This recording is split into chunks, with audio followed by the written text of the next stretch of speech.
Ring Ropes Turnbuckles Podcast. Hey, we back for another one. This one is very important to not only me, but my boy over here. So y'all stay tuned for this important conversation we're going to have. Let's get it. Strength is like powerhouse, dangerous slam, surgical, can't repair once I break every limb. The general, which ring you prefer, I defend, cause the ruler always preys on the food in his hand. I'm telling you fam, my entourage is definitely stacked. Don Callis, I'm related to every wolf in my pack. Diesel like Shaq, I'm always outside for the script. Light it up, we take the ring, no fear in our eyes. Gold on my shoulder, fire in the sky. Hear the crowd get loud, we were born to rise. Bars in the zone, Doug keeps the pace. Otter with the plan, we control the space. This is greatness, nothing less. Turn the pressure to success. This is the Ring Ropes Turnbuckles Podcast, your home for real pro wrestling talk. Soon, Bang Out Club will meet their fate. We have a secret weapon. Someone from Lisa Bang Out's past, just in case she tries to get involved in our business. Meet our insurance policy. Make sure you hit that subscribe button. Yeah, we the champs. Thanks for listening. We gone.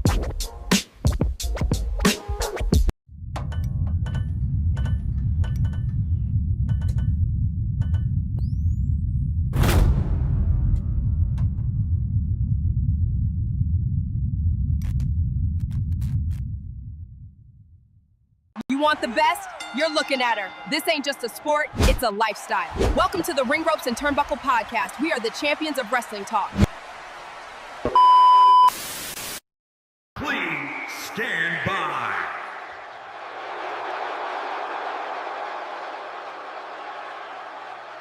Now, here's your host for Ring Ropes Turnbuckles Podcast, the insightful Scott Bars, wrestling media in the dynamic salute, Darkwing Dub.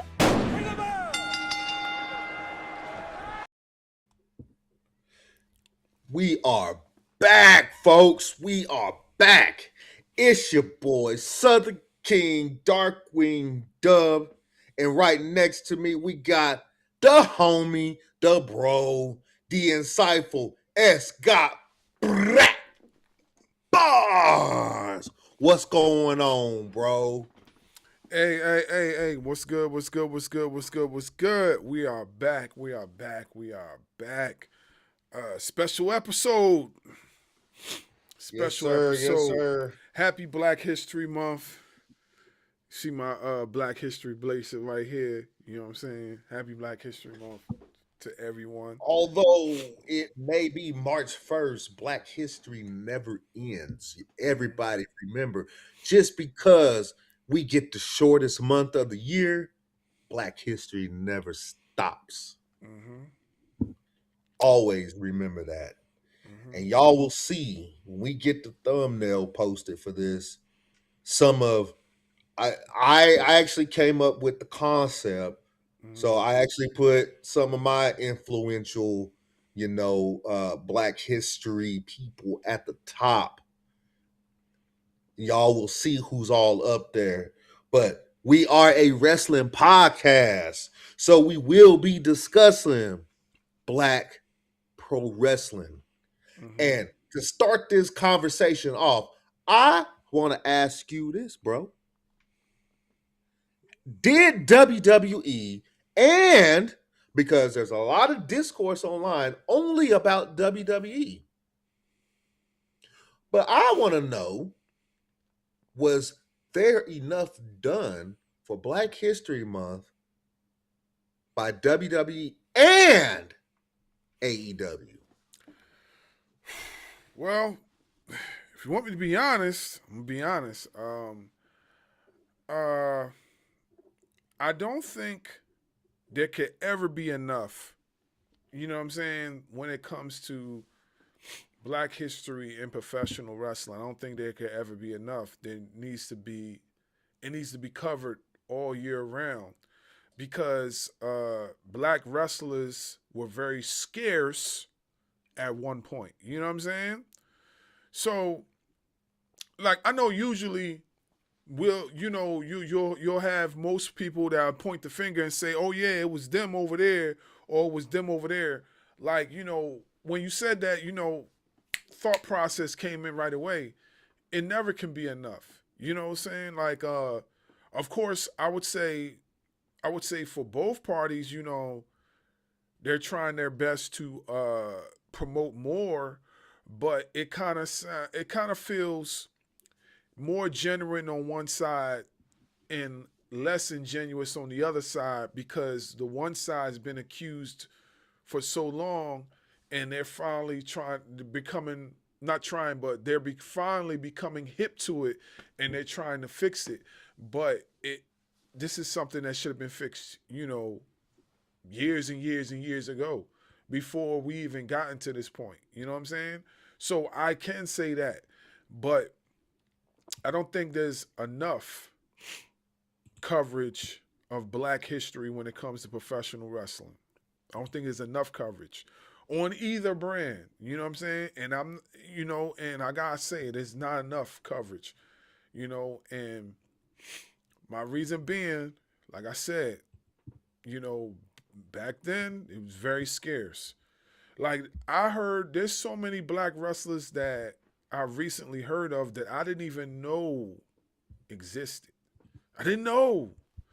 You know what I'm saying? So when we say coverage, I'm going to say everybody has to play their part. Every promotion has to play their part, whether you're on the indies or whether you're not. Every promotion has to play their part. Now, I will say this. There is one promotion that's been playing their part since day one, and they're not one of the people that's included in the conversation, but they are included in the conversation because they have been doing their part, and that's Ashe. You know what I'm saying? Ashe has definitely been doing their part when it comes to promoting Black excellence.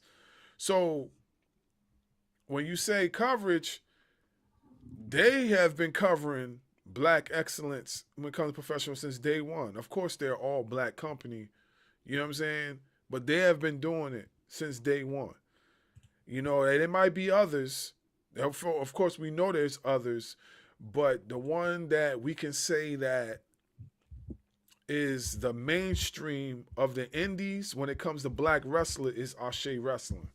So, yeah, Ashe's been doing their job.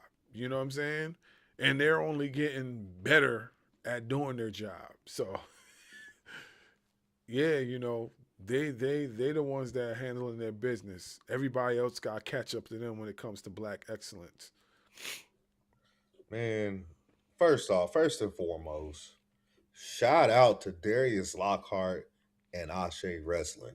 Wrestling for us, by us. But, you know, I want to make something clear. Just because it says for us, by us, doesn't mean all is not included. It's just the wrestling that you see going to look like more like me and him than it does anywhere else. You know what I'm saying? But to answer my question, I'm going to say no. I don't think any of the promotions outside of Ashe, you know, an all-Black promotion, really done shit for Black History Month, and that includes AEW. I know everybody loves AEW. AEW is on their thing, but I'll be honest with you. Other than Swerve, who have we really seen on their TV? Where's MVP? Where's Shelton Benjamin? Where's Bobby Lashley? You know, you see Ricochet pop up here and there. Where's all the Black talent at outside of Swerve? Private Party, I guess they showed up in, you know, in the indies and stuff like that. I mean, we're getting some guys on Ring of Honor, but Ring of Honor is not on TV. You know, where's Queen Aminata at? You know, we haven't seen her. We do get to see Willow Nightingale, so there's another one. You know what I'm saying? Like, where's all the color at for AEW? They're all on Ring of Honor. And I'm sorry, but Triple H is going to have to do a lot more than call up a bunch of NXT talent and give Carmelo Hayes the United States Championship to beat the allegation. My point exactly. That's why I said what I said. My point exactly. Talk your talk, bro. Talk your talk.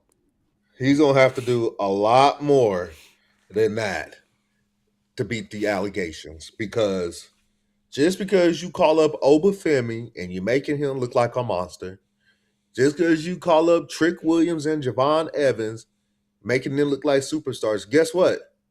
Shawn Michaels is already doing that in NXT. Why did it take you over a year to acknowledge Carmelo Hayes? Where are the Street Profits? Why are you keeping the Street Profits off TV? I understand Bianca Belair is injured. I got that. She's not going to be on TV. But why are you keeping the Profits off TV? Now you see, y'all got my boy Montez Ford out there looking like, who did it and what for? Yo, somebody posted a comment of Bianca Belair. All right, so I don't know if this was AI or if it's a fake meme or whatever, but there was a posting of Bianca Belair for a fan asking a question and Bianca Belair responding by saying that she feeding him real good. You know what I'm saying? So, yeah, I found it funny. You know what I mean? I'm not laughing at his issues or whatever it is. I'm not laughing at that, but I found it funny because like he's gained a lot of weight. Now this wrestler is probably one of the physically best looking athletes, you know what I'm saying, as far as like wrestling, pause, but I'm just, acknowledging like the dude's in shape. You know what I'm saying? So for him, Shoot your shot. yeah, what'd you say? Hey, yo, we not starting that, yo. We not starting that. Yo. That was for Rayhan, bro. That was for Rayhan. You know what I'm saying? Double, triple entendre pause, okay? You know what I'm saying? Let me just get that out the way. But getting back to what I'm saying, right? He was. So when the fans see him like that, it's like a shock because part of the reason why he was so over is because of the athleticism he had, how his great look, and so much other attributes that he brings to the table. So when we see him like that, we like, damn, like what happened? You know what happened to Montez? Yeah, like he out there looking bigger than Angelo. Bruh, he was bigger than Angelo, bro. I ain't even going front, bro. He was he listen, you know what I'm saying? He gained a few pounds, man. You know what I'm saying? Pause again. Cause I know, listen, I know some of y'all gonna try to use this and flip. So pause 10,000 times before y'all even get started. I can hear Rayhan's voice in my head right now. Pause. Okay? Now you know what he would say, like, nah, don't pause.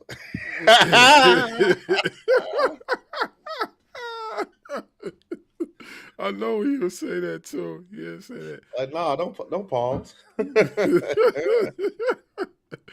It's funny, man. No, but for real though, like you can't just call up Lash Legend and Obafemi and Trick Williams, and believe it or not, Kiana James is black. So Kiana James and Javon Evans and soon to be Sol Ruka, and think that you're going to beat these allegations, because are they going to be in the main event scene? Who? So if you watch Monday Night Raw and you saw Brock Lesnar lay his challenge out for WrestleMania, now the consensus is saying it has to be Obafemi. The story is already told from WrestleMania. It has to be Obafemi, right? You're right. But now I've seen some odds pop up on some of my my sites that I use to do some sports betting on. I don't use it often. I'll use it often. Y'all chill out. I don't use it all that often, but I do check them out. And LA Knight seems to be the consensus right now. Wow. Okay. Yeah. So how are you going to beat these allegations? Are you going to put these people in the main event scene? Like, think about it. Who we have in the main event of WrestleMania, men and women? right now, we got CM Punk, Roman Reigns, not black. We got Rhea Ripley and Jade Cargill. That's one. We got right now, as of right now, is Randy Orton and Drew McIntyre. Not black. Even though Randy Orton listens to black music, he ain't black. And then we got Stephanie Vaquer and Liv Morgan, not black. So right now, in the main event of WrestleMania, we have one black person. And a lot of people don't even like her. Yeah. So, again, I'm going to ask you, see what you say. What can Triple H do to beat these allegations? Well, first off, and I'm doing this while I share the feed to everybody so y'all can be able to tap in. I see a few of y'all tapping in right now. Thank you for tapping in with us. I know usually we don't do recordings on Sundays, but, you know, this is a special occasion. Anyway, back to what I was saying. First of all, like, I know people are going to say, like, he can never beat the allegations or whatever. To me, he could, but the way he has to do it, he has to, first of all, sincerity has to be there. And I have not seen no sincerity from him ever since he got accused of it. I've seen him try to dodge the question. I've seen him try to leap over the question. I even seen him tackle the question head on and say very insincere things, but I've never ever seen him just actually just be truthfully honest besides what he already thinks, which is his honesty. Because you could tell, like, you know, how do you tell somebody that they can't relate without telling them they can't relate? Because he has the opportunities to try to relate to us, but he don't want to relate to us. You know what I'm saying? So you gotta want to do that, bro. You gotta want to do that. Yeah, he doesn't want to. He doesn't want to relate. And I understand he probably wasn't raised in the circumstances to understand culture in general, not just black culture, but just culture in general. And, you know, that's not, you know, I can't really say it's his fault. I gotta blame the parents, because the parents are supposed to instill that in you at an early age. And I don't know what his parents was about, but I do know, like, as for me, as for you, as for a bunch of other people that we know, we will instill with cultural values that will allow us to see every perspective, no matter what race you were, you know. And the only perspective he sees is his own perspective. You know, if Shawn Michaels could turn a new leaf, then why can't he? And Shawn Michaels is years older than him. And Shawn Michaels is turning up. And I know people will be like, oh, well, yeah, Shawn Michaels was like that too. And I know he's a Christian. I still don't forgive him. Listen, not to get all biblical, but we do stuff all the time we ain't supposed to be doing. And we got a higher power looking at us and what we do on a regular basis. So if you casting a stone at him, how many stones are being cast at you right now for what you doing? I'm not saying what he did in his past was right. I'm just saying, like, you gotta, like, when somebody is trying to make amends and you see they're being sincere about it, you gotta just try to give them a chance. I feel like Shawn Michaels is the most sincere out of this whole situation because he really is trying. Not for everybody else, I don't know. But he's been the guy that's been vocal. He's been the guy that's been visual because we seen him on TV. We seen him spoke out about certain things. So I'm going to put him in the hot seat and say that, you know what I'm saying, Triple H can learn a lot from Shawn Michaels as far as what he's doing. You know, that's all I could say about that part. I'll also throw out there he could probably learn a little bit from his other good friend, Kevin Nash. Oh, you know yeah. what I'm saying? I know he said some insensitive things about Javon Evans and he has since apologized for it. But outside of that, he's been sort of an ally to the black community. You know, I will also say is go have conversations with your black talent from Evolve all the way up to Raw and SmackDown. Go have conversations with your black talent. See where they're coming from. See what they need. Do they need to see more black people in creative? Because I'm sorry, some of the stuff that y'all that got going on for some of the black talent, i.e., R-Truth, it's not indicative of the black community. I mean, not every group has to have some kind of a street slang to it, like the Street Profits or Crime Time. They don't have to have that. You know, names like the New Day is okay. It's okay. So go talk to your black talent. And number three, I should say, make sure they understand that they are just as important to this company as anybody else. Yeah. Because if you let MVP tell it, MVP is telling a totally different story. Yeah. Trust and believe that. MVP is telling a totally different story. And he's the reason why Shelton Benjamin and Bobby Lashley left. Because I think reports had it that Bobby Lashley was going to stay, but MVP got to him and said, "No, you need to come over here with me." And I'm not going to excuse Tony Khan, because Tony Khan started out hot with the black talent. We don't see him on TV all that often anymore. I'm just saying, like, Tony Khan has more of a track record with his black talent than Triple H does. So he gets a smidgen of a pass. But you're starting to go backwards a little bit. Bro. Because a lot of your black talents ended up on Ring of Honor. And not so much Collision or Dynamite. And not to cut you off too, and we're not saying, oh yeah, every every promotion, oh yeah, they got all it has to be black television all the time. Like, no, we're not saying that, but we're just saying, like, promote the black talent. Just promote them. Just get them on TV. The ones, and let me put this out there too, the ones that are deserving, the ones that are ready. You know what I'm saying? Because, you know, you might in some cases say, oh yeah, put all the black talent out there now. Let's be for real here. There's a lot of black wrestlers that are good, but they're not good enough to be on TV. You know what I'm saying? They might be good enough to just stay where they're at. And that's for all wrestlers, not just, you know, the black talent.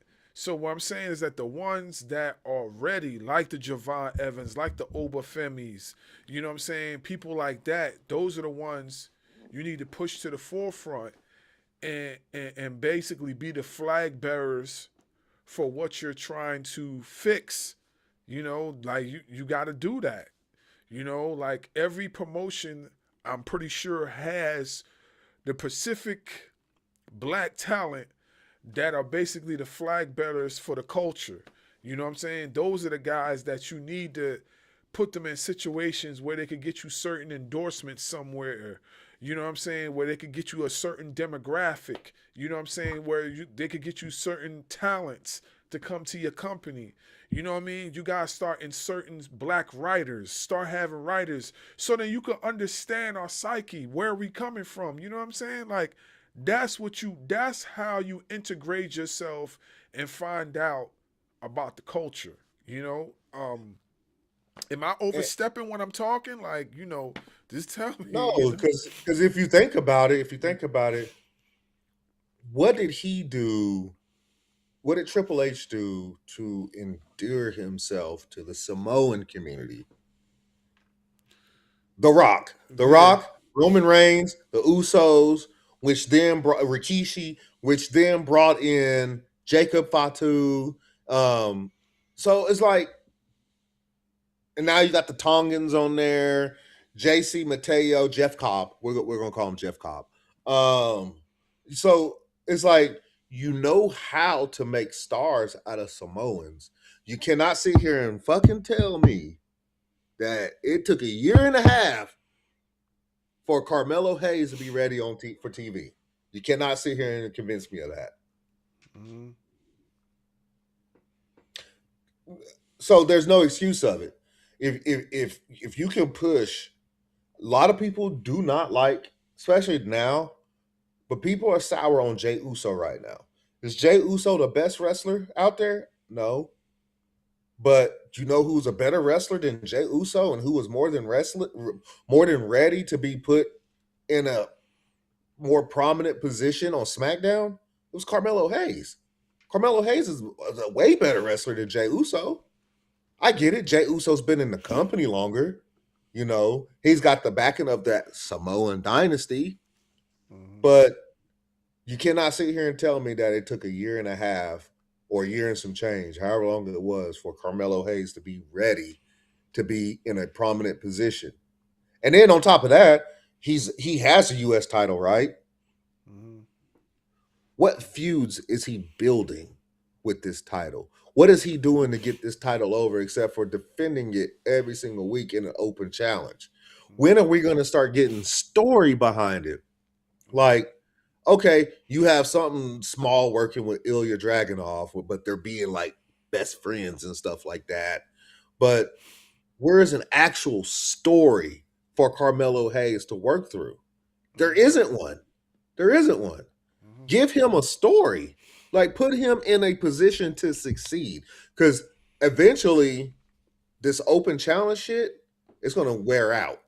Like, John Cena did it for a little bit, and then it was done. So, put him in a position to succeed. Because right now, yeah, he has a title, but you're not really doing anything with it. How is it going to be used at WrestleMania? That's what I want to see. What story are we going to tell for WrestleMania? Yeah, I get you. I get what you're saying, man. For real, like, there's really nothing else going on with him right now besides the whole Ilya Dragunov thing. And they kind of ran through that already with the first go around. So I don't know why they're backtracking and going right back to it again. It really makes no sense to me, but I guess we'll just have to find out eventually. Like, I just want to see, like, I just want to see more stories developing in general for a lot of the black talent. That's all I want to see. You know what I'm saying? I just want to know that, I could see somebody on television just like me that, is developing and doing something. Yes, we see a lot more of it now, but why did it have to take this long? That's all. You know what I'm saying? Why did it have to take this long? And not for nothing, if you're going to do it and you are doing it or you're trying to do it or whatever, give them something meaningful. Like, we don't have to be all the time doing the whole dancing and two-step type of thing. Like, we don't have to do that. There are some serious roles you could give some of the black talent. Like, I know. Boy, I will be so fucking pissed if they turn Obafemi into some kind of goofy kind of guy instead of leaving him the way he is. Like, bro. No. Now, I don't think they would. I honestly, I don't think they would do that. It'll get too much of a backlash. But then again, we've seen worse. We've seen worse situations in the past. So, like, I don't think they would do that. Speaking of a whole Kevin Nash thing, right? And I do think that Kevin Nash will be like an ally as far as seeing, more blacks on television, because he has stepped up and petitioned for a lot of black talent. You know what I'm saying? I do feel, though, that, he needs to refamiliarize himself with how black talent is today. in professional wrestling, because he do seems a little bit out of touch a little bit when it comes to black talent. Like when you mentioning urban, like you saying urban, like urban is not what it used to be 15, 20 years ago. You know what I'm saying? Going back even further when you were active, urban is not like that. Urban is a lot different right now. And I feel like the best way for him to explain that is like he just didn't understand the language.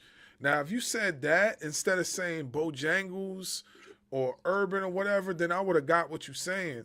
And of course, you know, looking into it more, I understood what you were trying to say. It was just the wrong set of words. You know what I'm saying? I did get it. So I don't fault you too much, but this is why I said you need black writers on the writing team as far as all the professional wrestler companies. You need a writer. You need like at least 2 of them. You even need a black publicist. A publicist that would be like, you know, that's connected to the community and just say, hey, when you go out there, maybe you need to do this or do that, or maybe you shouldn't say this or say that. You know, like you need one of those. And I feel like it's important to have at least 2 or 3 of them type of positions within a company. You know what I'm saying? Because I think it means a lot. And I do feel like once you have those type of people behind the scenes, it will definitely, you know, allow you to be, it will just give you better wording as far as what you should say and what you shouldn't say. So, like I said, I just feel like he's just a little bit out of touch when it comes to what urban is now and what it was 10, 15, 20 years ago. You know what I'm saying? It's just different now, you know? Yeah, man. Yeah, man. So we'll just have to see what Triple H and Tony Khan and the rest of the wrestling communities does to to promote their black wrestlers and push their black wrestlers. And like he said before, we're not saying that they all need to be in the limelight. They all need to be at the top of the cards, because we understand that just can't happen. But if they're ready, like Tony Khan saw that Swerve was ready, so he took a chance and went for it, and he struck gold. Mm-hmm. So at some point, Triple H is gonna have to be like, you know what? I think this guy is ready, so let's just go for it and see what happens. Whether if it's with Trick Williams, we know Obafemi is a bona fide superstar. Mm-hmm.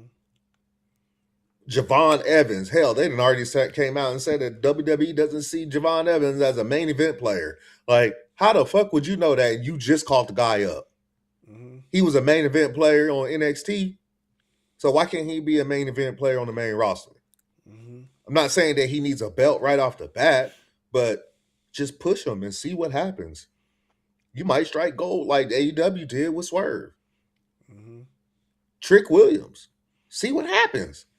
Carmelo Hayes. Give him that main event. See how he does one-on-one with Drew McIntyre or Randy Orton. You know, we saw what Javon Evans held his own against Randy Orton in NXT. Lash Legend is holding her own. Mm-hmm. So there's opportunity. All you got to do is just give somebody the opportunity. That's all we're asking, just an opportunity. Because like I said, I've said it once, I've said it twice, and I'm gonna say it again. It shouldn't have took Carmelo Hayes a year and some change to at least be put in the mid-card championship scene. Mm-hmm. It should have been him and Andrade. Now you see where. Hey, can I ask you a question? What's Andrade doing right now? Man, my man is like basically he did something with House of Glory. He's involved with the Don Callis family. He could quite possibly be facing MJF for the AEW Heavyweight Championship. amongst the other things that he's doing right now. And I know everybody remembers that 7-match series that Carmelo Hayes had with Andrade. That's probably that. Those are easily match of the year candidates. Mm-hmm. But again, Triple H not knowing what he has, now Andrade is over in AEW tearing the fucking house down, and Carmelo Hayes is stuck with having to do these open challenges. Come on, man. Mm-hmm. All we're saying is give us a chance. Yeah. So let's pivot a little bit to something a little bit more positive. Think back to when you were a kid. Who was the first black wrestler that you saw on TV? It was like, oh man, he looks just like me. This is awesome. And explain to the people how it made you feel to see that. Well, there's a few, but the one that I remember the most, you know what I'm saying? Because the other ones that I know I was just real young, super young.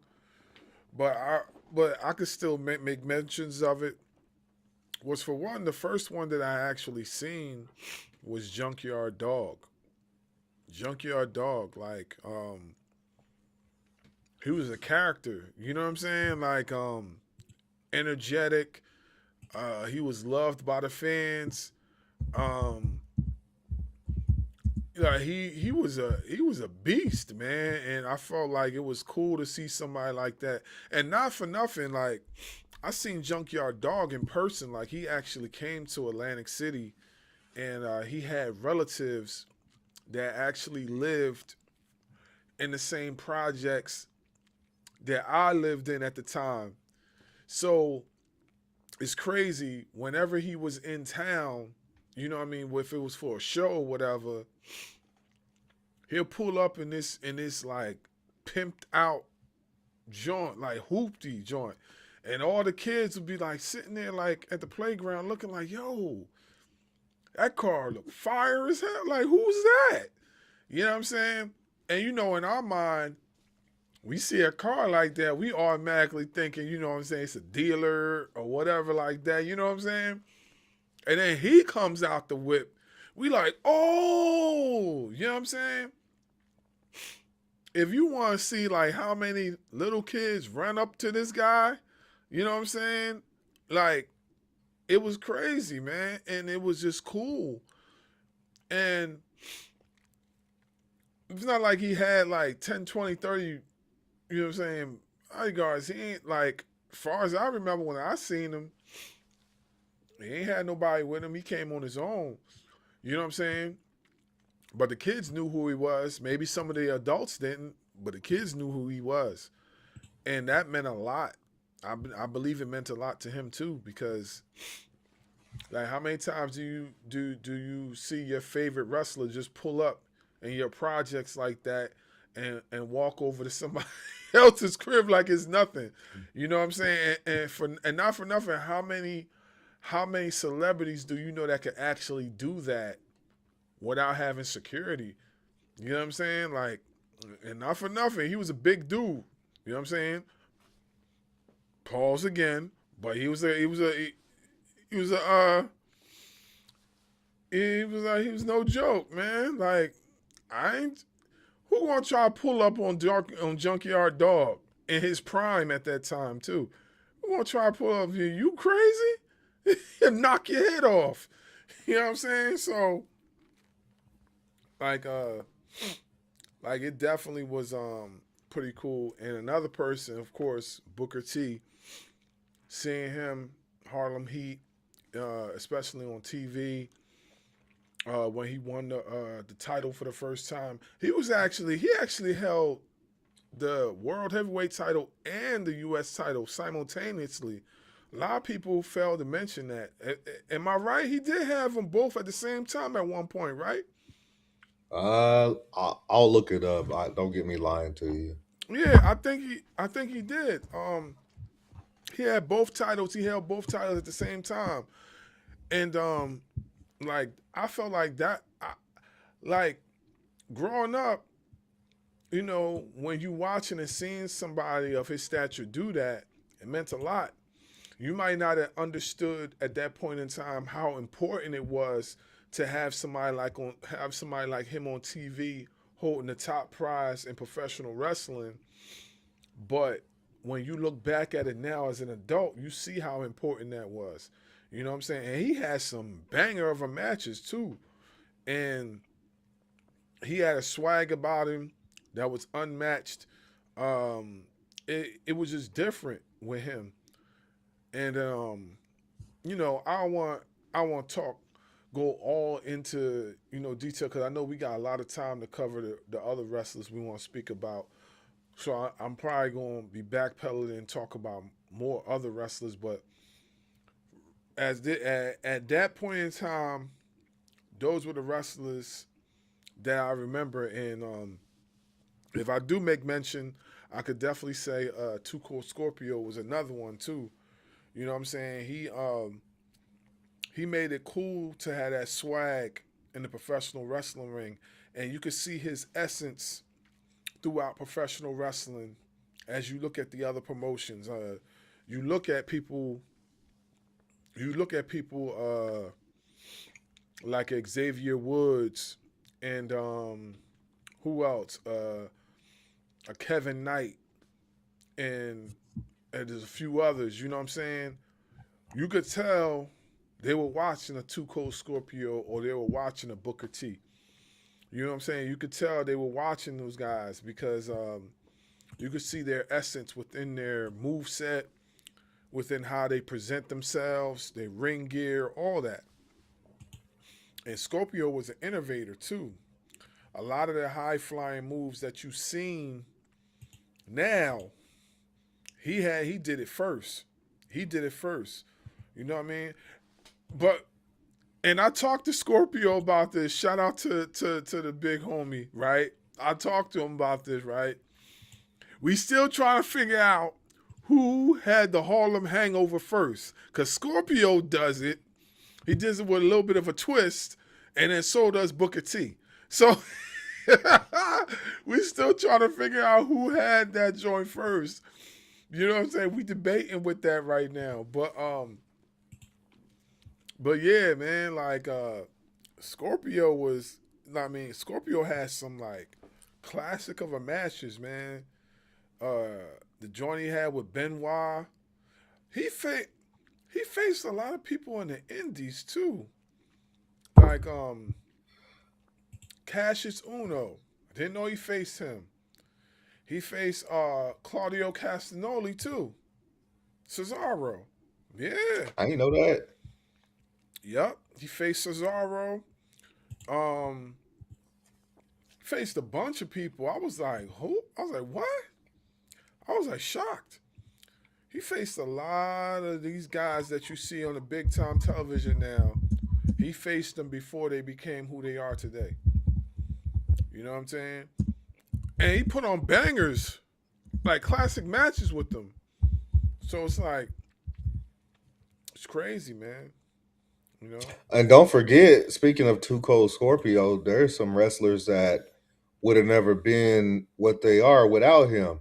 Y'all go back and listen to our interview with Buff Bagwell. He played a big part in where Buff Bagwell got in his career. Mm-hmm. Yep, definitely.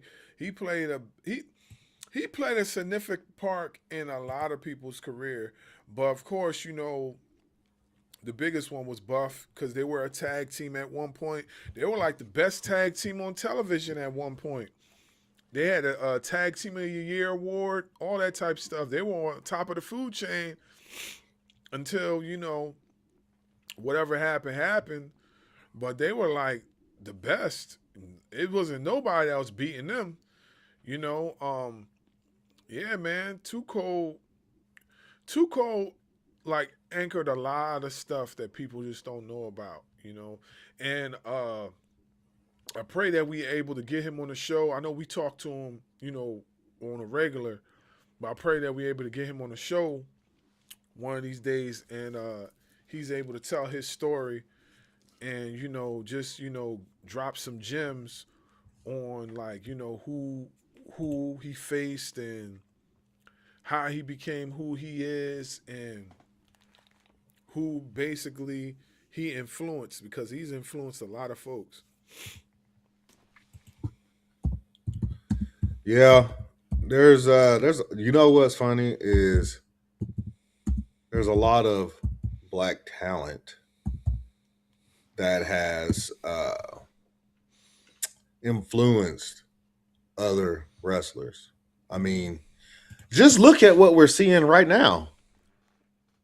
Who do you see in Trick Williams right now? I see a bunch of people. It's easy to me. I see Booker T written Booker all T. over. Oh yeah, of Trick course. Williams. I see Booker T. I see The Rock. I see a little bit of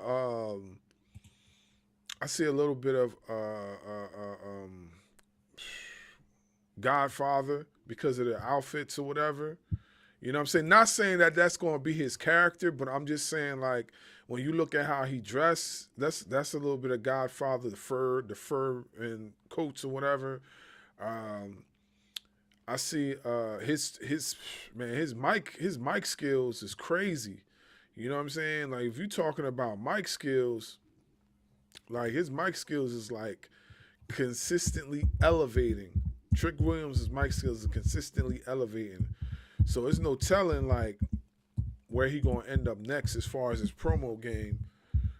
But I see a lot of Booker T. Booker T is like the number one, you know, as far as that. Absolutely. Also, I would say a special shout out to another one that we've had on the show, and we expressed our admiration for him on the show, which was Ahmed Johnson.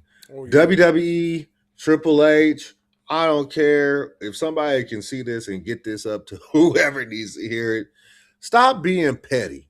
Stop being fucking petty and put Ahmed Johnson in the fucking WWE Hall of Fame. If anybody deserves it right now, I understand AJ Styles and Stephanie McMahon, but if there's anybody that deserves it right now, it is Ahmed Johnson. How are you going to be the first black intercontinental champion, but you're not in the Hall of Fame? Mm-hmm. You broke a glass ceiling that a lot of people didn't think would break because of who was running the company, which was Vince McMahon. Mm-hmm. How long did it take to get an actual black WWE champion? Mm-hmm. It was years later with The Rock. I mean, yes, people, The Rock is black. His dad is black. Okay. I know some people don't like The Rock or he doesn't like to actively claim his black side, but whether if he wants to claim it or not, his dad is black, he black. So it was The Rock. And then it took how long after The Rock won it for there to be another one, which was Kofi Kingston? You know, and then after Kofi, it was Big E. It was Bobby Lashley, and then Big E won the title off of Bobby Lashley. So they started making strides. It just, I don't know. But how are you going to be the first black intercontinental champion? And you got Triple H so damn petty, and you won't put him in the Hall of Fame? Because he wouldn't let you punk him around like you probably did everybody else, or because he wouldn't allow Vince McMahon to take advantage of his blackness like some other guys did. Y'all go back and listen to some of the stuff that Ahmed was talking about when it came to the guys like D'Lo Brown and Mark Henry and people like that. He said the one guy that he is close with now and was close with back then, Ron Simmons. Farouk. Everybody loves Farouk. Damn! You know what I'm saying? Like, everybody loves Farouk. But all I'm saying is get my guy Ahmed Johnson in there. Like, dude was 300 pounds moving like a cruiserweight, bro. Yeah. Yeah. And not for nothing, too, you know, at one point, him and Farouk's relationship was tarnished because of that situation that they had with the whole injury thing and stuff like that. And so I want to put out there, like, you know what I mean? How wrestling was back then is not how it is now. You know what I'm saying? So y'all got to remember, like, at that point in time, you know what I'm saying? It was a dog eat dog type of situation. You know what I'm saying? Like, everybody was trying to get it. And Ahmed said it himself, it definitely was not a team sport, Everybody was out for themselves. And I want to think that to a certain extent, like, it's still like that to a certain extent, just a little bit. But for the most part, no, it's not. Like, those two were like trailblazers as far as black professional wrestling. I know for me, you know what I mean, seeing Ahmed slam Yokozuna twice, that was an amazing feat. You know what I'm saying? Like, who is gonna be able to pick up that guy, you know what I'm saying, basically with all his might and do it twice. And all him too, because if y'all watch our interview with him, he said it himself. He said it himself that that was all him. Yokozuna wasn't helping him. He even gave a few tidbits, like, a lot of y'all don't know. Yes, they do jump a little bit in the air, so then that way they can get slammed, even though they gotta use some of their strength. If somebody's jumping, hop, yeah, they can kind of pull a body slam. It look like you're slamming them on your own, but you're not. Yeah, you know what I'm saying. So first off, why you talking like that? No, I'm just trying to make it, dumb it down to make it simple for the folks out there that, oh my God, this guy, you know what I'm saying? You see somebody like Spike Dudley slamming a 300, 400-pound person, and you like, oh my God, this guy is incredibly strong. No. And I'm using Spike Dudley because he's a smaller guy. You know what I'm saying? What I'm saying is, nah. You get a little bit of leverage when they jump in the air like that, so they can assist you with the body slam. You know what I'm saying? And if you notice, when the body slam's occurring, they turning, they actually got one of their arms like this on the thigh. So then when they get slammed, it's kind of guiding and anchoring them so they don't, they don't hurt themselves, So I just want to put that out there because some of y'all be trying to be too funny with y'all comments. So, and see, he might care, right? Your boy don't give a fuck. Y'all can say whatever y'all want to say. Yeah, but yeah, Ahmed was definitely a trailblazer, and he needs to be in the Hall of Fame. Like, do the right thing and put him in the Hall of Fame. That rhymes. I mean, you ain't got to keep them. You ain't got to keep the man around. You know what I'm saying? But just give him his just due and put him in the Hall of Fame where he belongs. Mm-hmm. You can't be the first ever to do something and then just be completely left out because you too fucking petty to put him in there. Mm-hmm. Again, you want to help beat those allegations? There's another thing that you can do. Right there. Start with that. Yeah. You want to help beat? We giving you the cheat code, man. Just go ahead and do it. We giving you the cheat code right there. This is we giving you the game genie. We giving you the game genie right now. All you gotta do, how you put the game genie, the cartridges on top of the game genie and put it together. That's all you gotta do. Just do that, bro. We giving it to you. We give you the game genie. We give you the game shark. We give you the up, down, left, right. You know what I'm saying? We giving that to you, bro. Hold select, star button. We giving that to you, bro. Just go ahead and do it. You know what I'm saying? Yeah, man. Yeah.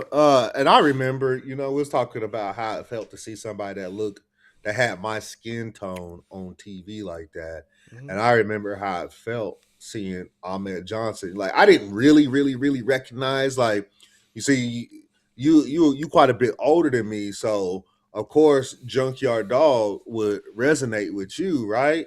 But I didn't really realize what I was looking at, because we had the Junkyard Dogs. You know, I'm old enough to have remembered Junkyard Dog. Don't get me wrong. Junkyard Dog, you got Coco Beware, you know, you got what was his name? Before he became the Godfather. Gosh dang it. He was the voodoo guy. Papa Shango. Yes. You had Papa Shango. You know, number one, those were all let's just tell it how it is. Those were terrible gimmicks. Why the fuck you got this big ass black man with a blonde mohawk walking around with a parrot on his shoulder named Coco Beware? Why the fuck do you have another big ass black man portraying to be, it wasn't even voodoo. It was I think it more had along the lines of like an African no, it was voodoo, because he wore the skull mask. He wore a skull mask. So it's more along the lines of voodoo. Hey, guess what, WWE? Not all black people practice voodoo. Where? Bet you didn't know that. You know what? And you know what? A lot of people will try to give excuses to it. But now as you look at it, you know, from older eyes, you see that although it was entertaining, it wasn't cool. You know what I'm saying? Why he gotta be Coco Beware? Why couldn't he be something else? Why does the Godfather have to dress like a pimp? Why does he have to be Papa Shango? You know what I'm saying? Why couldn't he just stay Kuma Mustafa? The only reason why I could say like why he probably didn't stay Kuma Mustafa is because maybe it wasn't selling to the fans. So they needed something a little bit more entertaining and stands out. So, but I'm pretty sure there's plenty of characters that he could have played that could have stood out. You know what I'm saying? And it didn't have to be a voodoo guy or a pimp, because, you know, not for nothing, like those weren't the best examples of, you know, basically people. Like when you think of a pimp, what do you think of? You think of hookers. You think of prostitution. You think of a whole bunch of other things. When you think of voodoo, you think of devilish behaviors. You know what I'm saying? Hex. Oh, I'm going to cast a spell and turn you into a goat. And, you know, we yo, you know what's crazy? And we the United States, and I forgot who was saying this, but somebody said this important. We the only ones that try to make these type of things good. Like we the only ones, like United States the only place that do that.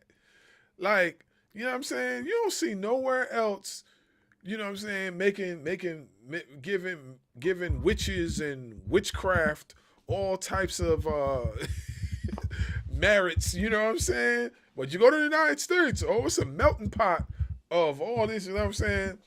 We got Bewitched. we got what's the witch that was in the cartoons with Tom and Jerry? We got that. We the only ones that try. We got Alice, what was it? Not Alice, Wicked Witch of the West. You know what I'm saying? We the only ones that do that. So that's what I'm saying, man. Like, I mean, we gotta stop doing that, man. Like, it's not okay, man. We the only ones that turn a pimp into something like it's okay. Like it's okay, a okay job description to be a pimp. Like Who does that? Like, we the only ones that do that over here, bro. You go anywhere else, man, that's blasphemous, bro. Like, and WWE took those controversial characters and they made something out of it, and people just accepted it. Nobody never said nothing. And not for nothing, the people that play these characters, they probably got paid pretty good. But why is it we always got to downgrade ourselves as far as our moral values in order to get a decent paycheck? You know what I'm saying? Why we always got to do that? Like G.I. bro. Like, really? Oh, man. Come on, man. That's Mr. That was what Mr. Entertainment was saying the other day. He's like, "Come on, man! Shout out to Mr. Entertainment, yeah." He's like, "Come on, man! Like, are you serious, man? GI, bro? Really? What? Really? Like, now you couldn't think of nothing else. Like, you had to think of GI, bro." Speaking of G.I. Bro, aka Booker T, there's a lot of people in the black community that don't really fuck with Booker T. And it's because of the whole Triple H and Vince McMahon and stuff like that. Give me and the people your thoughts on that situation. All right, so yeah, I spoke about this. I think it was last week or week before last on Ring Ropes and Turnbuckle Podcast. For one, as far as black wrestlers, Booker T is in my top 5. You know what I'm saying? As far as black wrestlers, period.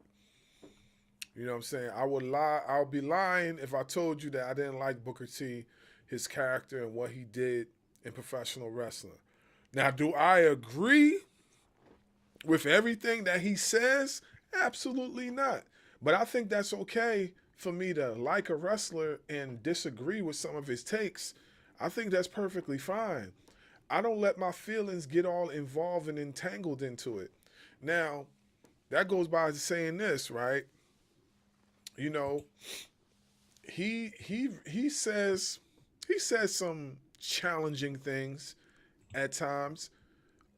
He plays a very interesting character on TV right now.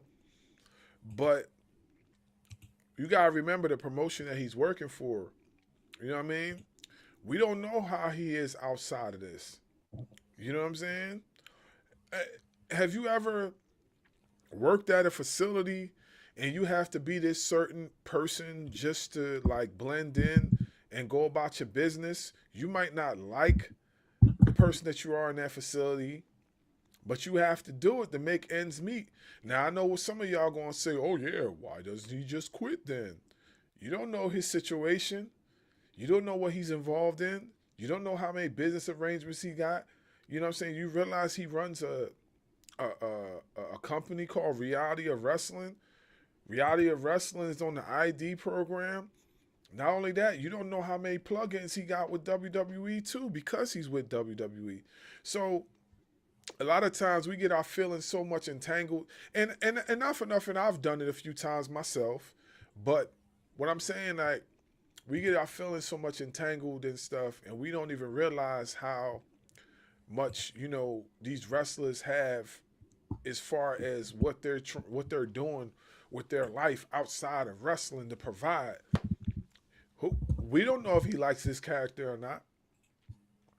He could probably go home to his wife right now and says, I hate doing that Chucky quack quack. Yeah, man. He could probably go home and say that. We don't know that. You know what I'm saying? You know what I mean? We also don't know if he actually likes it neither. But what we do know is that he's playing a character. So I'm not saying I give him like all this, I cut him like, all this slack or whatever. But what I'm saying is that we're watching TV, folks. It's like watching a movie. You know what I'm saying? We're watching TV. We're watching characters. You know what I'm saying? We're not watching actual reality. We're watching just TV. It's entertainment. So just like all these characters were playing, or the past were playing these characters, yeah, we might not agree with it, but that's, technically what they're doing. If you want to go even further, like Booker T is like probably the modern day Coco Beware as far as commentating. You know what I'm saying? The only thing he's missing is the parrot on his shoulder.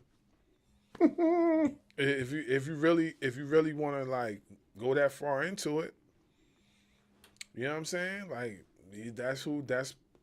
that's basically who he is right now. We might not agree with it, but that's the character that he's playing on TV. Just like there's a lot of people that might say that Obafemi is kind of like controversial. You know what I'm saying? Oh yeah, the big African guy walking around like this. You know what I'm saying? With the short shorts on. There's a lot of people that will say that too. So speaking of which, let's speak on that just real quick. Mm-hmm. You being of Nigerian descent, how does that make you feel? It's a part of our culture, bro. So like I don't feel nothing by it, bro. That's a part of our culture, man. He's just taking the culture and he's showcasing it on a big stage. Like that, like all the stuff that you see him do, man, that's how the Warriors were.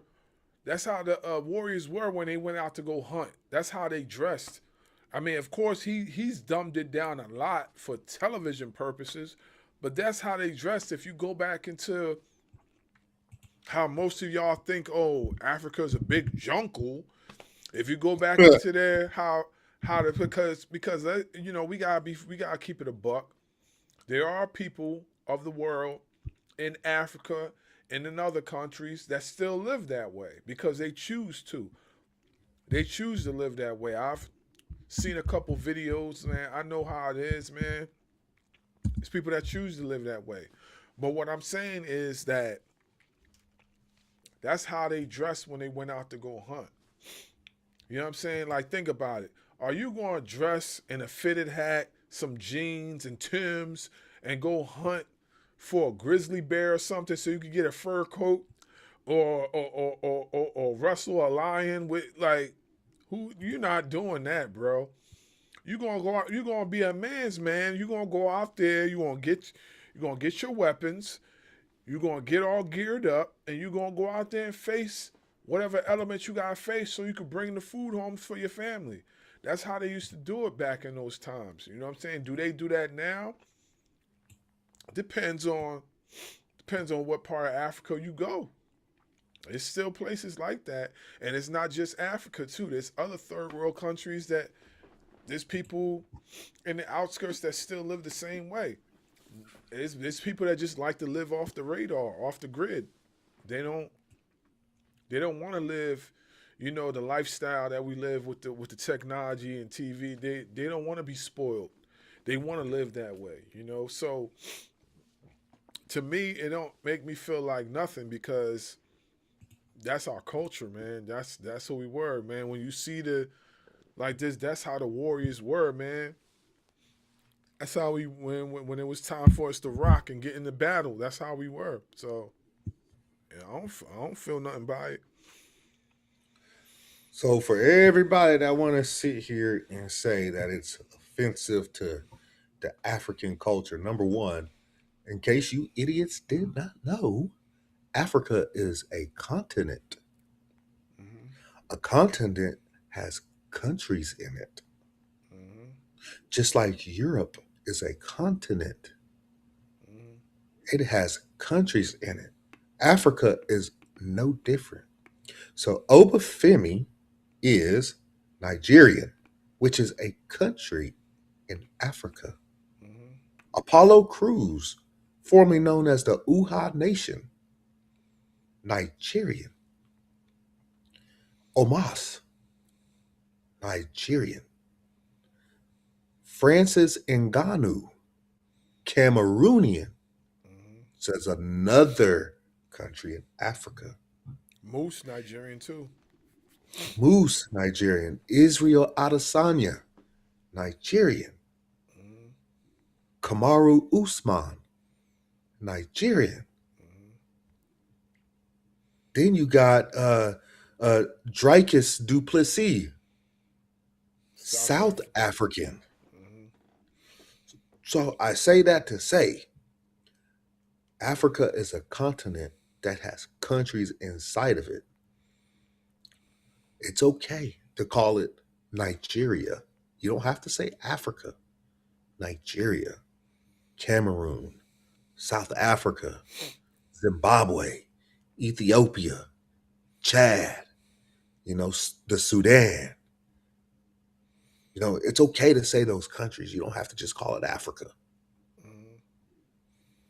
Just like when people talk about North America, it's Mexico, the United States, Canada, Nicaragua, Panama, so on, Belize, so on and so forth. That's North America. So it's okay to name these countries inside the continent. The only country that is also a continent, sorry for the geography lesson because I do love geography and I'm pretty good with my geography. The only country that you can actually call a continent also would be Australia. Oh, matter of fact, I left one out. Antarctica, another continent that is also a country. Otherwise, Africa, Europe, Asia, North America, South America, those are continents that have countries in them. And I'm off my geography lesson. Hope you enjoyed. Hey, man. Hey, yo, I appreciate it because a lot of these people just don't know, man. Just don't know. They misinformed. You know what I mean? Like, you don't know how many times I've tried to tell people that Africa's not a country, it's a continent, and they'll just argue with me. There's how could you say that? You're from Africa. Your families are descendants of Africa. I said my family is the descendants of Nigeria. Let's get that clear. Not just Africa. Nigeria, which is a country within Africa, which Africa is a continent. It's sort of like, kind of like the United States a little bit. United States, then you got the different states. That's why they call it the United States. All the states united, Same thing with Africa. Africa, all the African countries united. You just don't call it, but you don't call it United Africa. You call it the different But, you guys say it that way, bro, because people be stupid, man. And I don't mean to call people stupid, but, I mean... I do. Y'all motherfuckers dumb as fuck. I mean, like, if at this point you don't understand, certain things, especially when it comes to geography, especially the most easiest one, which is, like, Africa is a continent, then, yeah, what they say on Martin? What he used to say? What Tom used to say to Cole? It's like, Cole, you stupid. Indeed, but it's so crazy how people can go through these years of taking geography or social studies in elementary school, then it turns into geography when you get to middle school and in high school. You go through all these studies in school and you still want to call Africa a country. Like, did you not fucking learn anything? Mm-hmm. Like, if y'all notice, when I brought up Obafemi and I asked him, how does that make you feel to see Obafemi portrayed that way with you being a descendant of Nigeria? I didn't say Africa. I said Nigeria. Mm-hmm. Because I'm smart.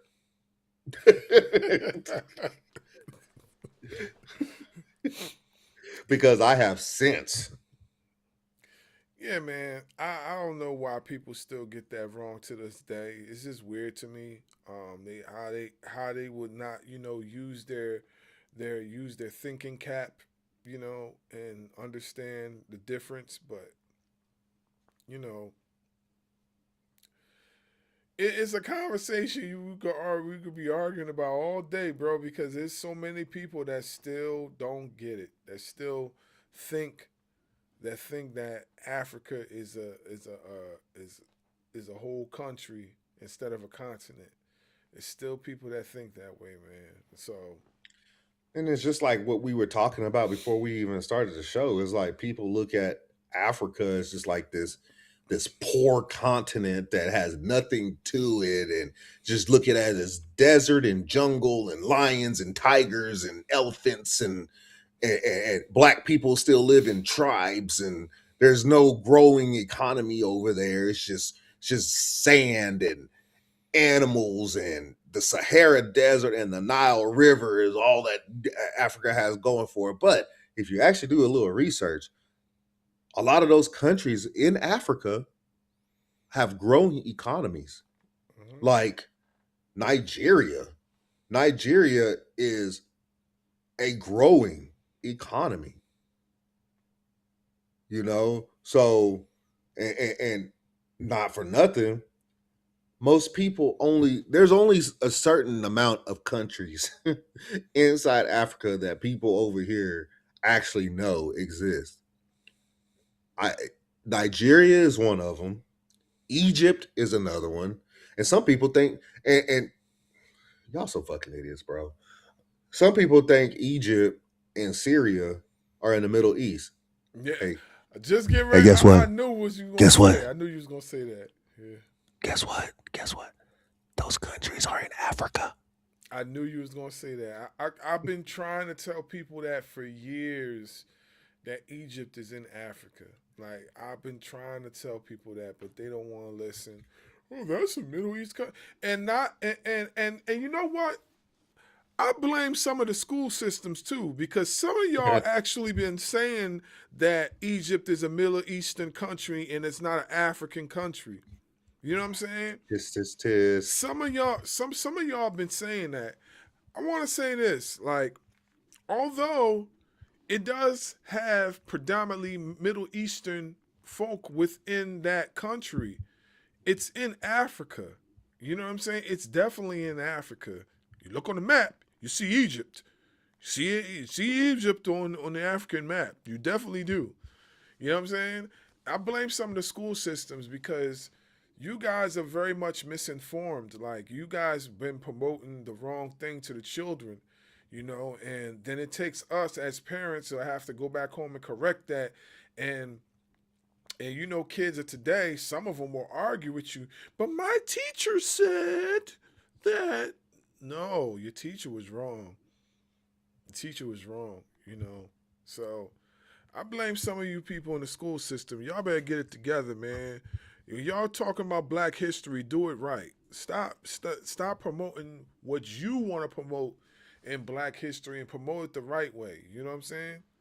You know, same thing with the whole Juneteenth thing. Y'all do the same thing with that too. You know, stop it. Get it together. Can you tell the people? Matter of fact, I'll do it. Juneteenth. For you people out there that don't know about Juneteenth, plain and simple, is when the last slaves in Galveston, Texas were freed. June 19th. Hence, Juneteenth. Says simply put, why shouldn't we celebrate that? It's part of history. It's a part of not just Black history, it's part of American history. So it's okay, people, to celebrate stuff that celebrates Black people outside of Martin Luther King Day. That day is very important. Don't get me wrong. Martin Luther King Day is very important, but so is Juneteenth. I mean, so it's okay. It's okay.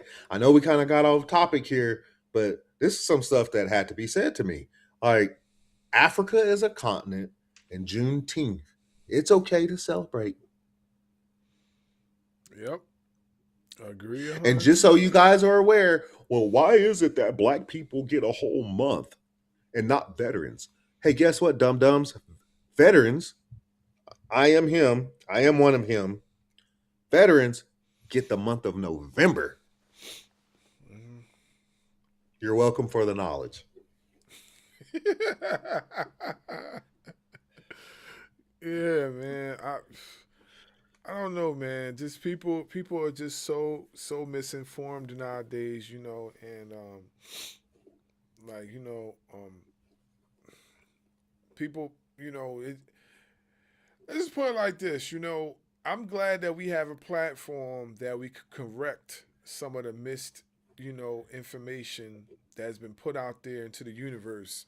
I'm glad we have a platform to do that, and I'm glad that we're cultured enough to be able to explain it, because there's some other folks that just don't know, and they don't know how to explain it, and they just say whatever, and it sounds crazy when it gets broadcast online. Do your research. Get familiar. Read. We got things called Chat GBT.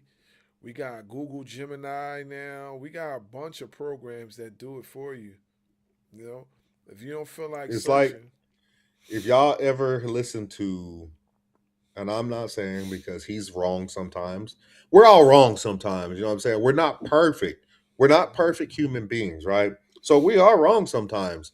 But if you ever listen to a content creator, his name is Conscious Lee. He always says one thing: research over me search. Think about it. I mean, when you say it like that and you think about it, that already lets you know right there, like he's saying research is important, not me search, not like how you feel. It's like There it is. Go out there and get the information for yourself, so then you can sound correct when you go online and you have these debates with people. Otherwise, you're gonna make yourself look stupid. You know what I mean? And then you're gonna have one of those Martin moments, like, Cole, you stupid. You stupid. So yeah, I think that's very important. I also want to shout out some of the black women.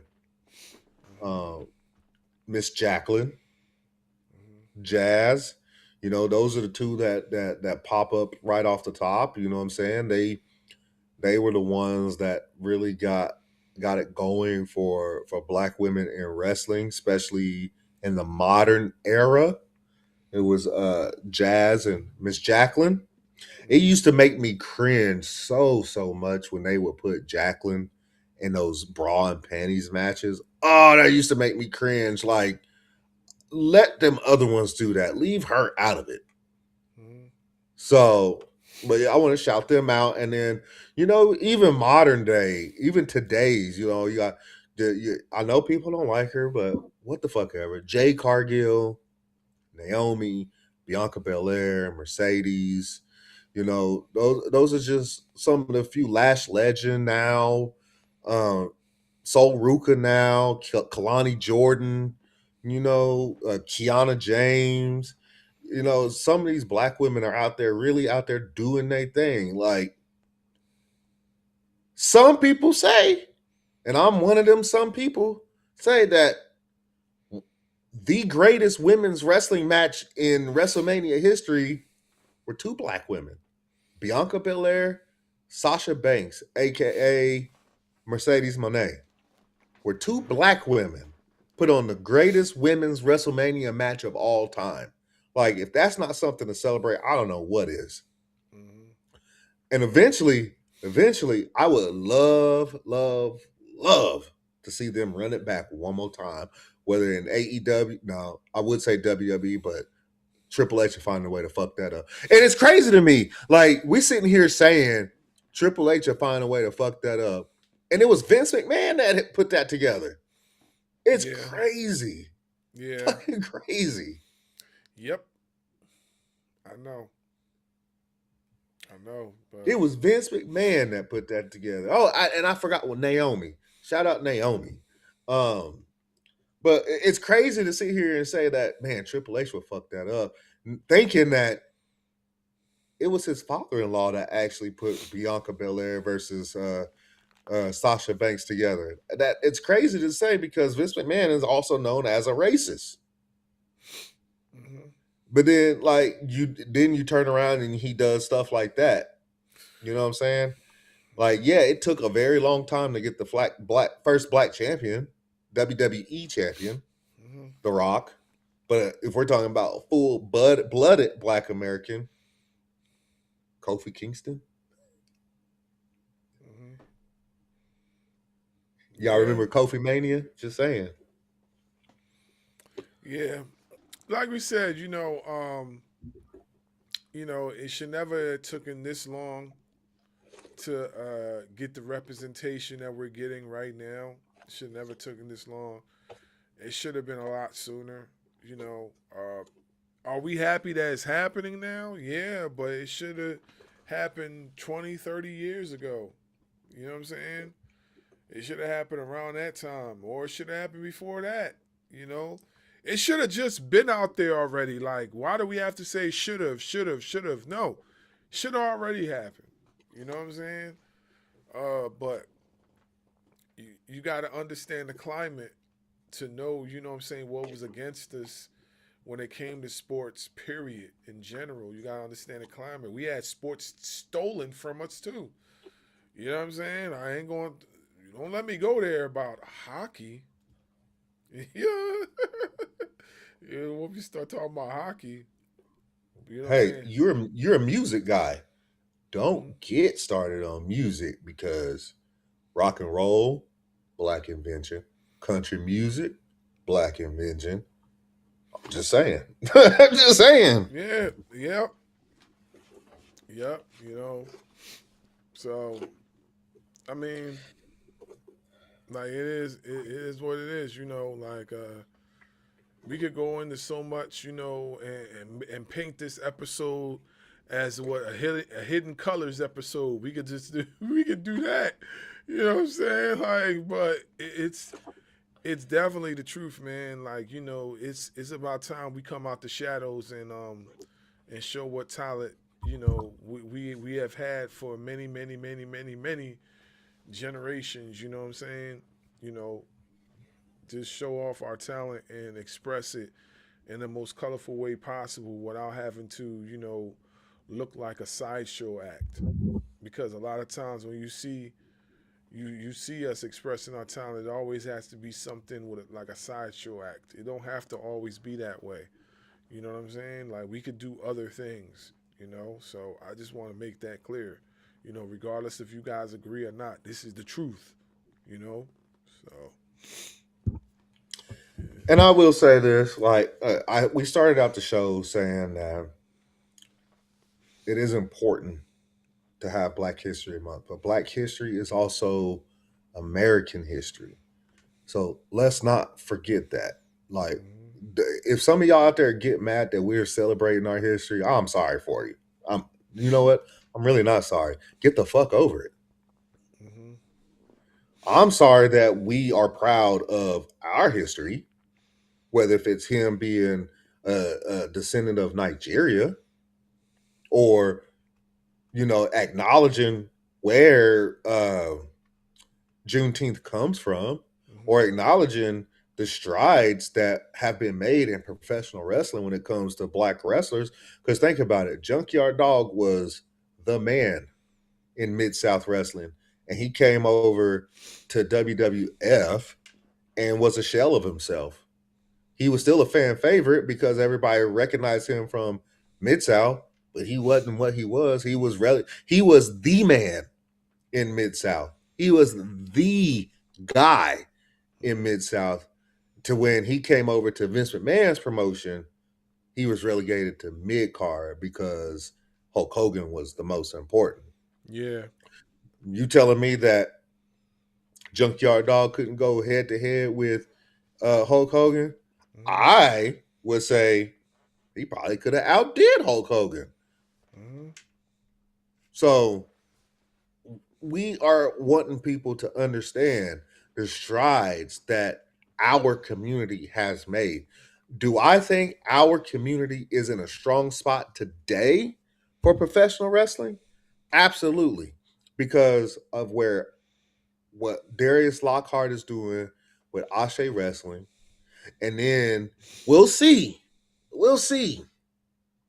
what Triple H does with the black talent that he just called up from NXT to something as simple as Tony Khan taking a gamble on Swerve Strickland and striking gold. We are in a good spot. Now it's about where do we go from here? Yeah. Go for it.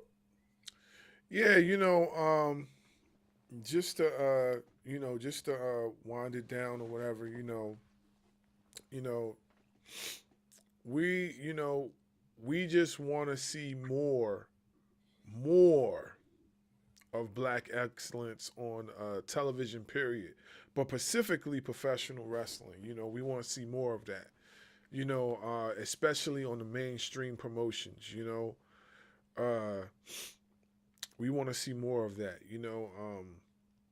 We want to see, black excellence get its flowers on a regular basis, besides getting it once in a blue moon, or once a year or something like that. We want to see more of it, So, the two predominant promotions out there, AEW and WWE, do it some justice. Y'all got enough black talent to do it. Do it some justice. Be the flag bearers of this. You know what I'm saying? Because not for nothing, if the two most dominant promotions do it, the other promotions are going to follow suit eventually.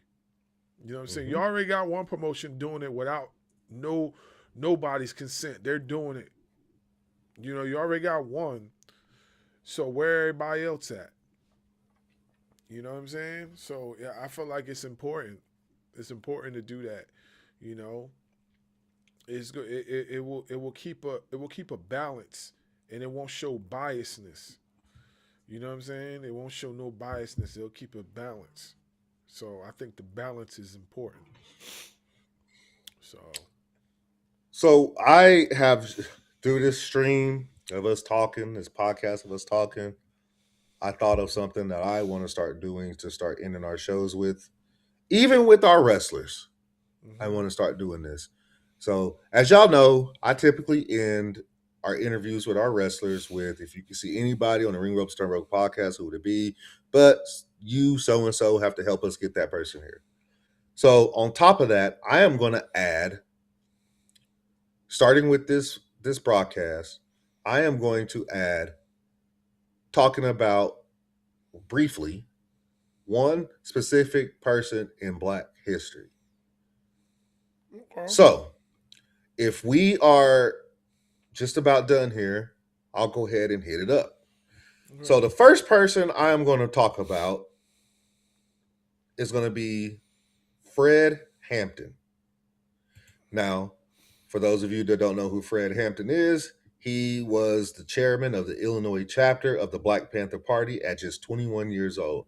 He was known for his charisma, discipline, and ability to inspire people across racial and social lines.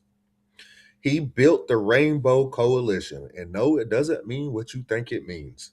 Today, it might mean something else, but back then in the 60s and 70s, it meant he was one of the most remarkable achievements was creating the Rainbow Coalition in Chicago. He united the Black Panther Party, the Young Lords, and the Young Patriots organization. The coalition brought together Black, Latino, and poor white communities, something considered extremely bold and rare at the time.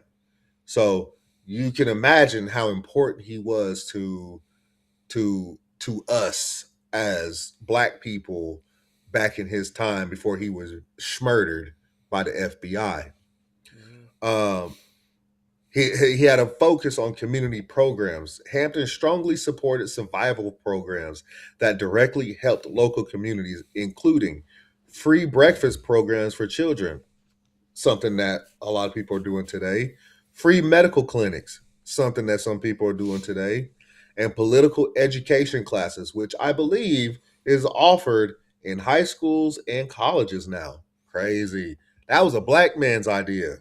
These programs address poverty, hunger, and healthcare disparities in underserved neighborhoods. He was also a gifted public speaker. He was widely respected for his speeches.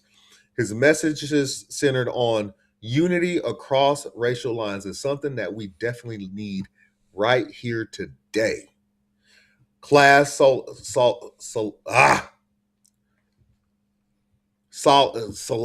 can't get it out. I'll skip it. Self-determination, community empowerment.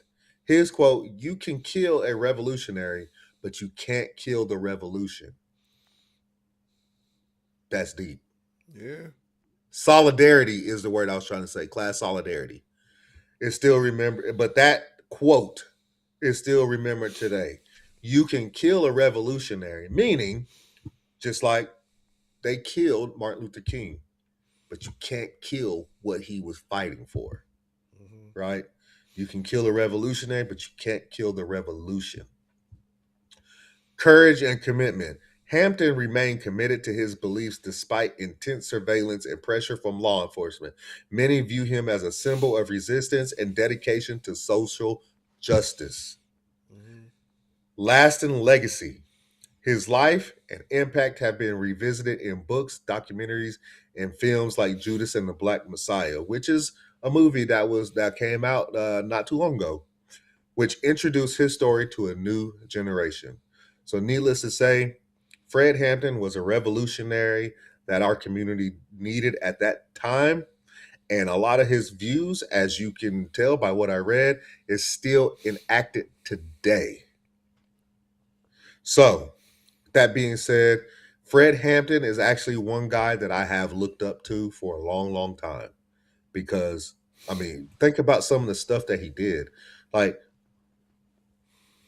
who back in those days was able to bring together Black, Latino, and white communities? That is like, back at that time, you know how rare that was? It took a special individual to do that.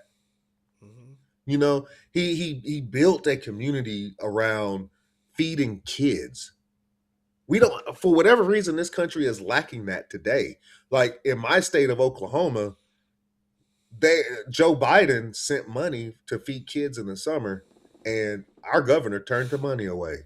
Did not. So basically, the kids that are hungry in the summertime because they get used to eating during school, but there's no school in the summer.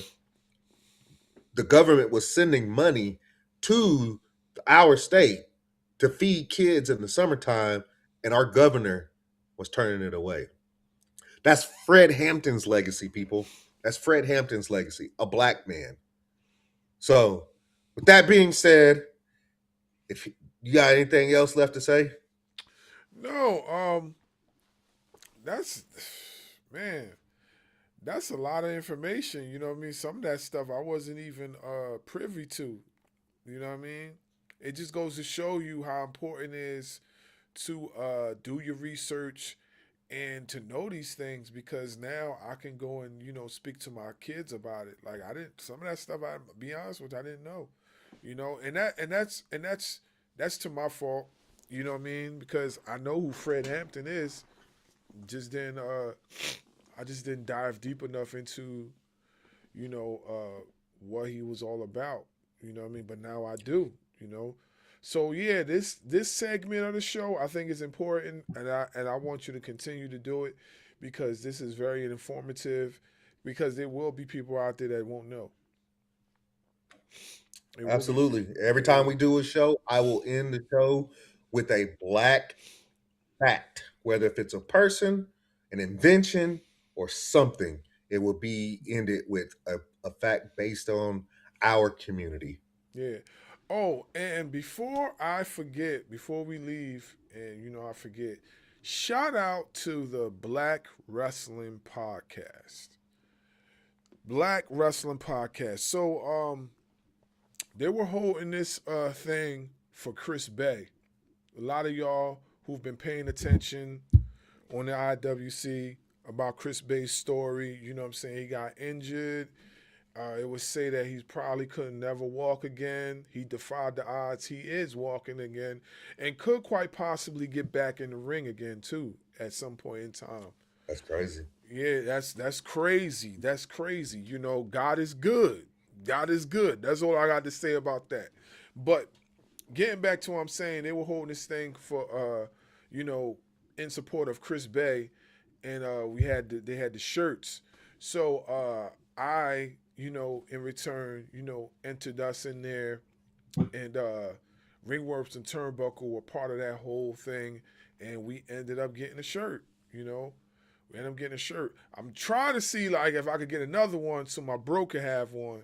You know what I'm saying? But I got sure I wore it on one episode of the show already, so I'm gonna end up wearing it again so I can show you all. It's a pretty dope shirt. It's better than dope. It's fire. This is a fire shirt. You know what I'm saying? Like very, very stylish. But shout out to the Black Wrestling Pod. You know what I mean? They doing big things over there. Consistently. And if y'all know them, they are very, very important in the IWC. They had their own list and everything. They are very, very, very high up there in the IWC. You know what I'm saying? Pay attention to those folks over there because they are doing big, major things, So, I'm going to be constantly looking out there to insert us in certain things that can, broaden our horizon as far as, our connections and, for people to get familiar with us, and because this space is wide open for everybody, you know what I'm saying? So that's what I'm doing. But shout out to them. They doing big things over there. Salute to them for the shirt. The shirt is fire. I will wear it again so I can show y'all, but I want to put that out there. Shout out to them, And somebody tag them in this episode as well. You got anything else before we close out? No. This show just inspired me to do that last segment, and y'all look forward to it. Even with my show, No Cap with Darkwing Dub, I might institute it over there too, just to end my shows with that too.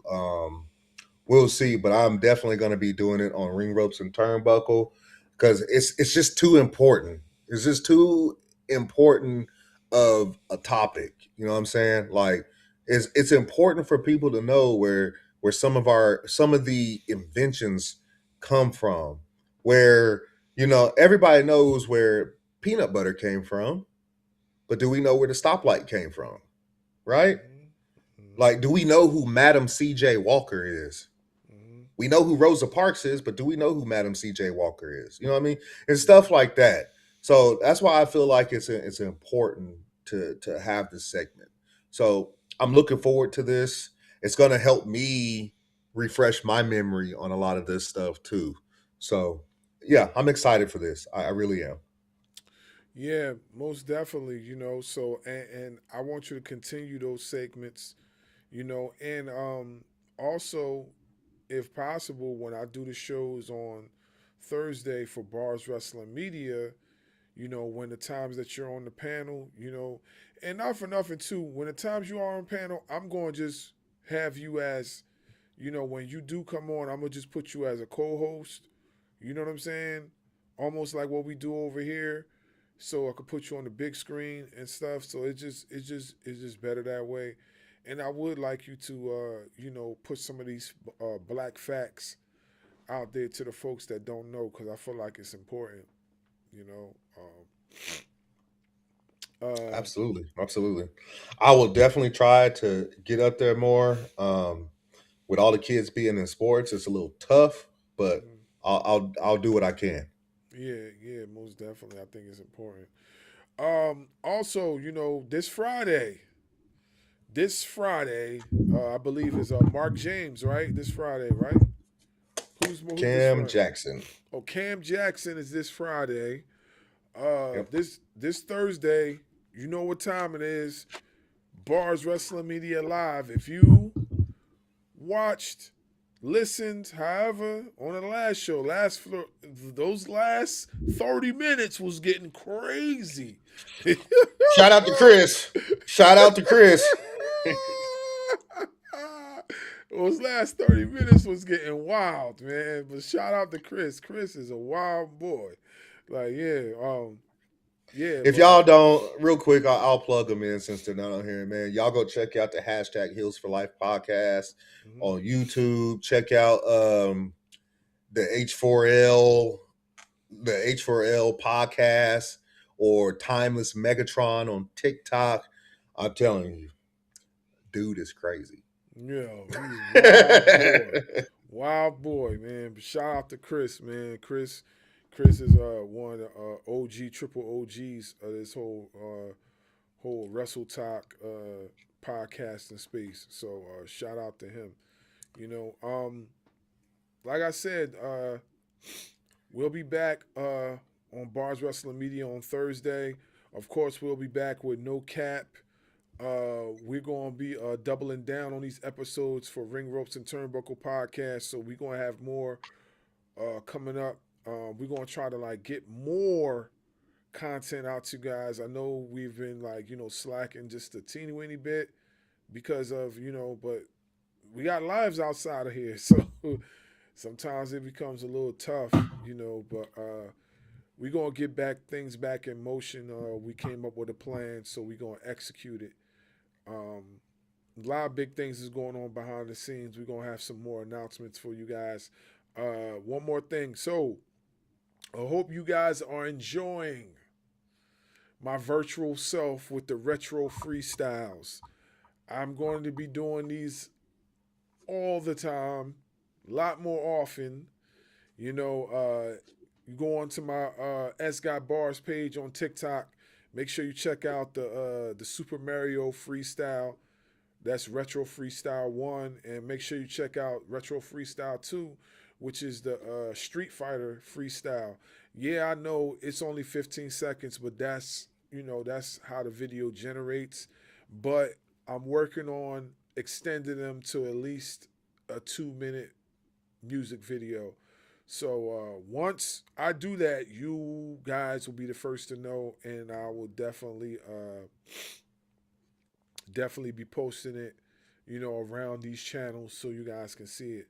But I hit 1,000+ views on the one video not too long ago. I appreciate the support. Help a brother out. Let's get this other one to 1,000+ or more. You know what I mean? And moving forward, we got another one coming up real soon. I'm working on that right now. So pay attention. Pay attention. I know my boy, he got some stuff coming up. You know what I mean? No cap, no filter. No filter. That means he tell it like it is. He don't give a fuck.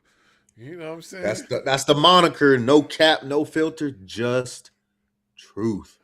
And I got a good one coming up for y'all, for my boxing fans out there. I got a good one about Ryan Garcia that I'm going to be putting out pretty soon here. Y'all be on the lookout for that. Most definitely. So we'll be seeing you guys this week for more Ring Ropes and Turnbuckles, more No Cap, and more Bars Wrestling Media. And we'll see y'all definitely this Friday with Cam Jackson. So without further ado, that's a wrap. Salute.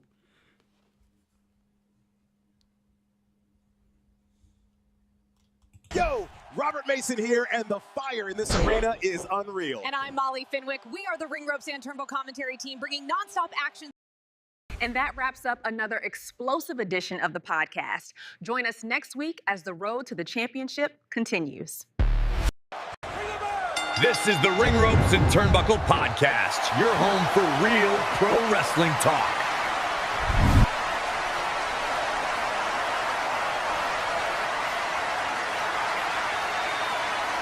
Make sure you hit that subscribe button. Yeah, we the champs. Thanks for listening. We gone.